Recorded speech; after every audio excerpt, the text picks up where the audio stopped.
पहले सेट कर ले। आप लोगों के 2-3 साथी अभी अनसेटल्ड है।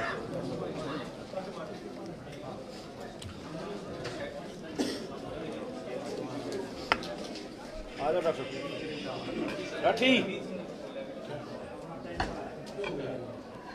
एक कुर्सी और मंगवा। कोई नहीं, कर लो राइट लेफ्ट को एक दिन एडजस्टमेंट। इधर आ जाओ, आ जाओ डॉक्टर सब आ गई। आप उस पर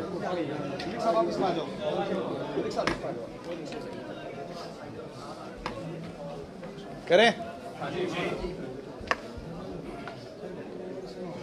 आज जिस प्रकार से रोहतक जिला कार्यकारिणी की पहली पूरी बैठक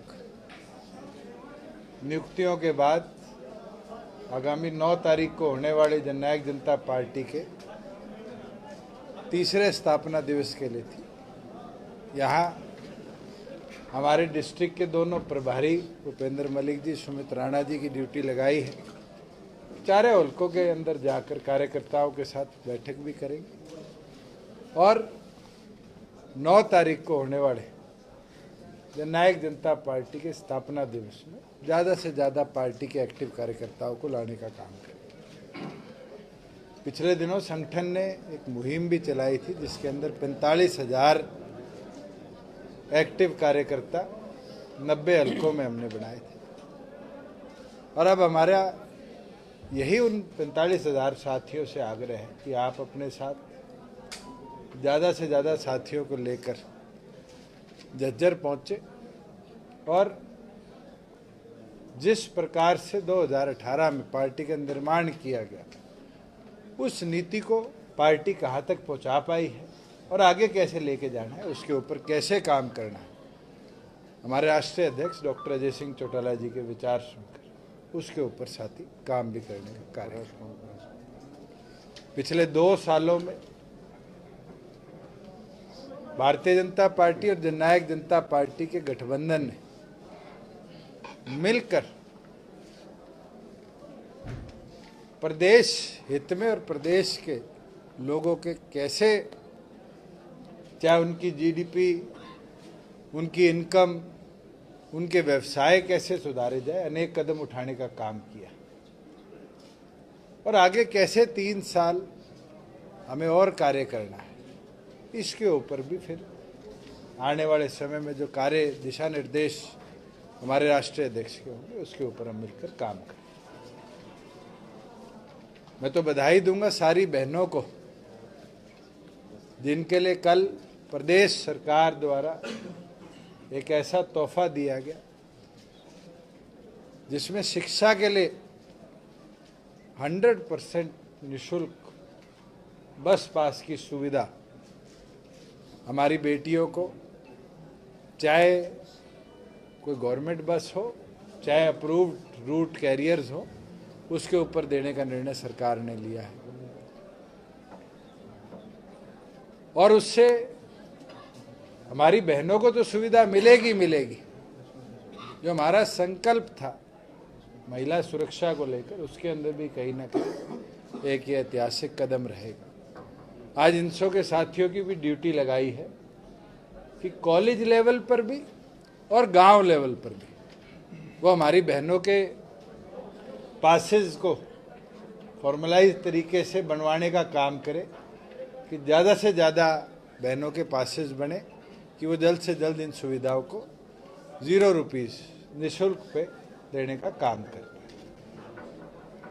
साथ में अब तक 20,000 के लगभग कंपनियों ने हम पोर्टल पर अपने आप को रजिस्टर कराया है, जिनने अपना एम्प्लॉयज़ डाटा इस पे अपलोड करने का काम किया है और हमारा प्रयास है कि 15 जनवरी से पहले हरियाणा प्रदेश की तमाम इंडस्ट्रीज़ को हम के माध्यम से रजिस्टर कर जो हमारा 75% रिजर्वेशन हरियाणा के रेजिडेंट्स को देने का वादा है, उसको पूरी तौर पर हम मिलकर अचीव करने का काम करें।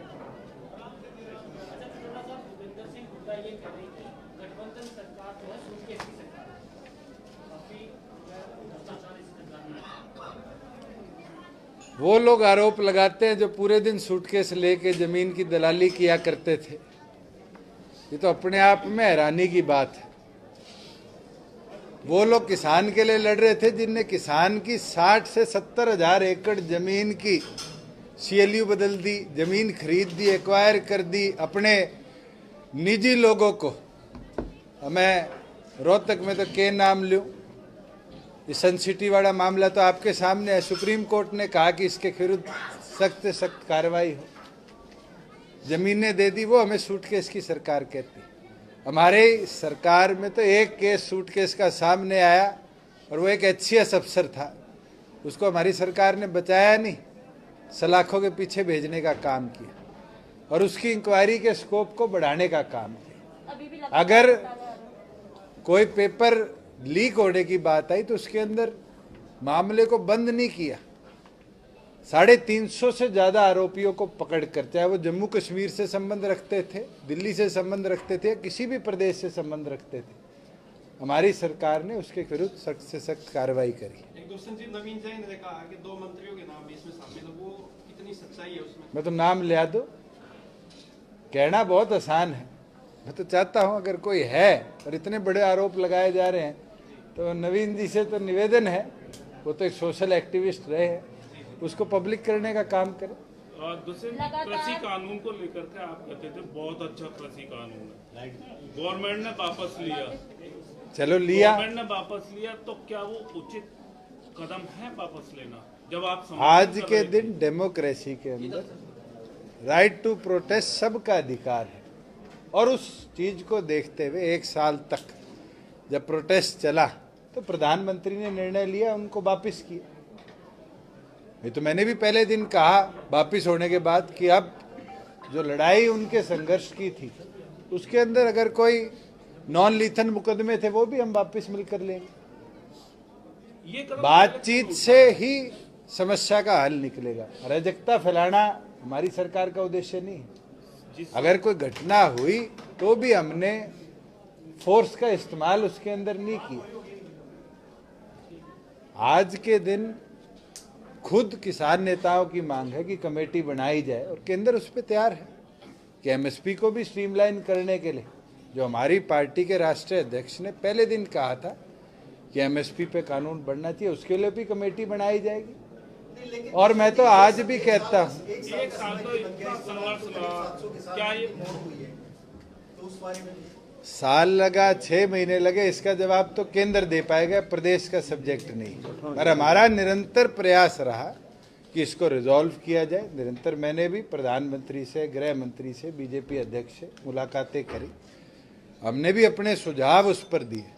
मगर एक चीज मैं आपको बड़ी अच्छी तरीके से क्लैरिफाई कर दूं कि प्रदेश में किसान की मांग MSP थी और हमारी सरकार ने पिछली 2 फसलों में, जिसमें अधिकतम परचेज जीरी की और गेहूं की हुई, 30,000 करोड़ रुपया MSP का और 400 करोड़ रुपया बाजरे का भावांतर का डायरेक्ट किसान के खाते में ट्रांसफर करने का काम किया। और मैं तो चाहता हूं कि अब केंद्र इसको पूरे देश में रेप्लिकेट करे और मैंडेटरी करे कि जहां सरकारी खरीद होगी पैसा उसका डायरेक्ट किसान के खाते में डाला जाएगा।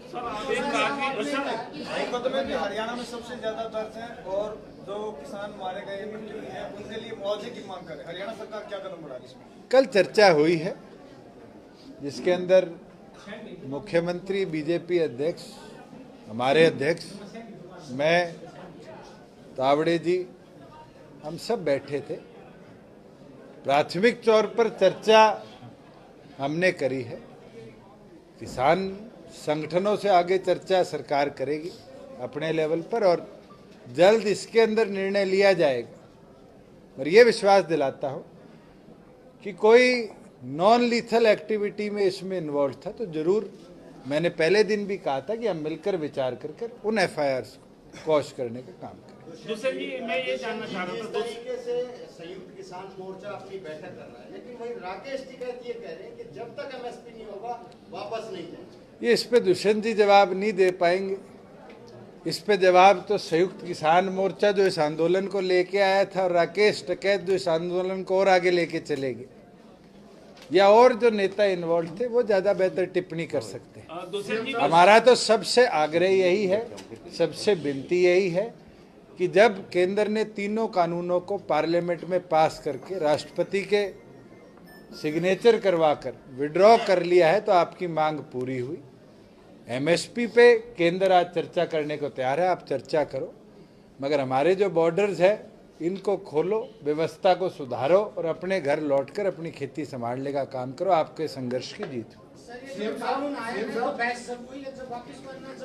मैं पार्लियामेंट में नहीं हूँ, ये तो जो लोग पार्लियामेंट में वो ज्यादा बेहतर जवाब देंगे। आप हरियाणा के मुख्य केबीसी को लेकर भी प्रदीप जायसवाल ने कॉन्फ्रेंस की थी उनकी नियुक्ति को लेकर, तो सरकार की तरफ से क्या है कि मैं तो चाहूंगा कल सीएम साहब आ रहे हैं, प्रदीप मिलकर सारे तथ्य भी सीएम साहब को दे दे, ज्यादा बेटर रहेगा। विपक्षों का कहना है कि किसी भी सरकारी प्रतिनिधि को यूनिवर्सिटी में नहीं घुसने थे, उसमें आप भी शामिल हैं, सीएम साहब भी। चलो वो तो हम मिलकर चलेंगे, ना चिंता करो। दूसरे जी मैं ये कहना चाह रहा था कि प्रधानमंत्री जी ने अचानक जो है ये वापस लेने की घोषणा की, क्या आपको इससे पहले बताया गया था या आप भी सरप्राइज कर रहे थे कि ये क्या हुआ? ना ये मैं आपको बताने की सिचुएशन में, ना आप मेरे से पूछने की सिचुएशन। जी मैं तो प्रधानमंत्री का धन्यवाद करता हूं कि जो 1 साल से किसानों की मांग थी उनको उनने माना, जिस दिन घोषणा और ऐसे हुई, दिन एक माना सप्ताह पहले आप ही का जिस बयान दिन आया था कि किसान इस कानून को माना उनके हित में, आप ही का 1 सप्ताह पहले बयान आया था। आप मेरे बयान को जिस तरह रखा गया उसको निकाल के देख लो। मैं तो आज भी कहता हूं कि बहुत सी चीजें इस कानून में थी जिसका फायदा किसान को मिलता, मगर नहीं इम्प्लीमेंट होने दिया। जैसे इंटर स्टेट आपकी खुद की फसल का ट्रांसपोर्ट की बात थी, इस कानून के अंदर ये परमिटेड थी, आज वो परमिटेड नहीं है क्योंकि मार्केटिंग बोर्ड एक्ट परमिट नहीं करता कि आप दूसरे प्रदेशों का अनाज लाके खरीदो। हमारे टैक्सेशन स्ट्रक्चर परमिट नहीं करता कि आप एक निर्धारित मंडी जहां आपकी फसल बिकनी चाहिए उससे दूसरी मंडी में बिना मार्केट ड्यूटी पे करके फसल बेचो। बहुत सी ऐसी चीजें हैं।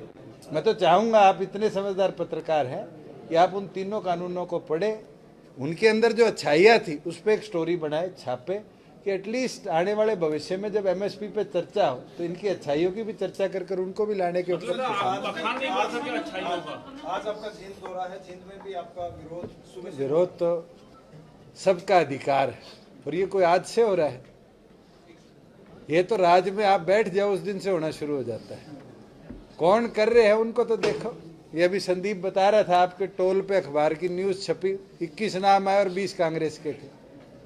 तो जिस प्रकार से पॉलिटिकल स्टंट इसको बनाया हुआ है, उन लोगों का अधिकार है विरोध करते रहे। हमारे संगठन की बैठक और बैठक हम पूरी तौर पर करेंगे। कांग्रेस की बात कर रहे हैं, भूपेंद्र सिंह हुड्डा ने बयान दिया कि इलाहाबाद चुनाव का परिणाम कांग्रेस के लिए अलर्ट है, सोचने की।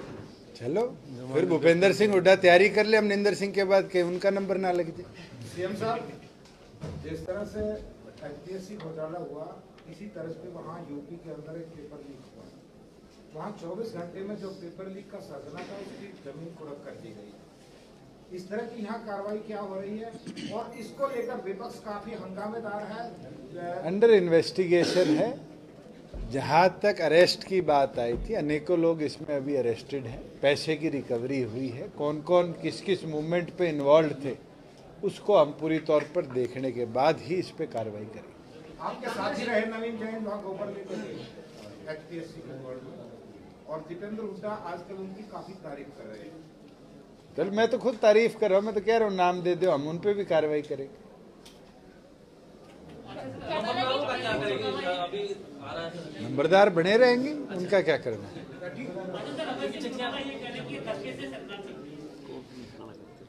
मैं उनको सीरियस पॉलिटिशियन मानता नहीं हूँ। आप बारी बारी ये कहलवाना चाहते हो। ये तो 3 महीने में सरकार गिर रहे थे, 2 साल तो धड़ल्ले से चलेगी और 3 साल और चलाएगी। 3 साल आपकी पार्टी को होने वाले हैं, जो आपके एजेंडा थे पार्टी के, क्या वो पूरे हो पाए? आज मैं खुशी के साथ ये साझा करता हूँ कि हमारे घोषणा पत्र का जो हमारा संकल्प पत्र था, 40%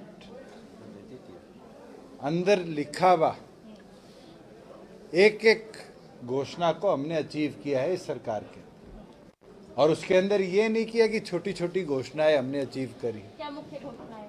आपको अब तक ये भी नहीं पता, पता है आपको? फिर आपको मैं कॉपी उपलब्ध करा दूंगा, क्योंकि आप इनका भी समय बचाओ मेरा। क्या क्या कांग्रेस पार्टी महंगाई को लेकर एक बड़ी रैली करना चाहती है। महंगाई को मुद्दा बना दिया।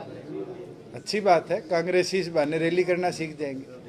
मंत्रिमंडल विस्तार की चर्चाएं चल रही हैं जी, कब सरकार का निर्णय है, जल्दी करेंगे। सर ये जो 20,000 आपने कंपनियों को डाटा बताया, कितना रोजगार का इन्होंने डाटा दिया आप लोगों को? हम पोर्टल पर जो हरियाणा उद्यमी मेमोरेंडम है उसके ऊपर डिजिटली सारे नंबर, सारे एम्प्लॉयज, उनका सारा डाटा आज उपलब्ध है, आप गूगल कर लें।